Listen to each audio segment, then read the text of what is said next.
Welcome back to Finding Financial Freedom. Yes, we are at a funeral home, and although it's not a nice place to be, the reality is it's somewhere everyone is going to end up one day, whether you like it or not. Dying is something that no one likes to talk about, but when it comes to your finances, it is essential to have a rock-solid estate plan in place. Peter, what can you tell me about estate planning? Well, estate planning is simply all the assets that you own and all the liabilities that you owe, and establishing how that fits in with your life. A good financial plan will look at how your assets will be distributed at the time of your death, but more importantly, how your life will continue if you were unable to perform your own decisions. So when you pass away, we have a will, and it's important that that is up to date. And while we're still alive, we'll have a power of attorney and enduring guardianships. And they're important to understand as well, because a lot of people don't have those.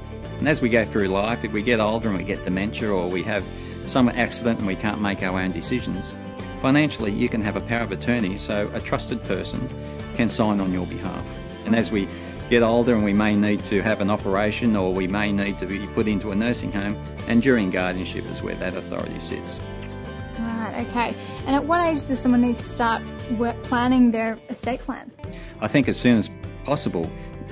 I think the common sense would be when you start your first working life, you will have a superannuation fund that they'll contribute to from your employer.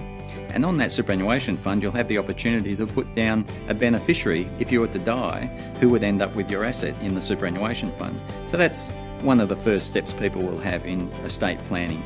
But having a full estate plan on your whole financial position and understanding what would happen if you died, who's going to be looking after the family, will they be financially secure or destitute, that's where you need to look at the whole picture, and that's where insurances come into it. Superannuation does not even form part of the estate. A lot of people are unaware of that. Right, okay. So when you pass away, your estate, which is typically what's in your will, can be distributed a certain way, how you wish. But your superannuation also has things called binding death nominations, and it doesn't even have to go into the will.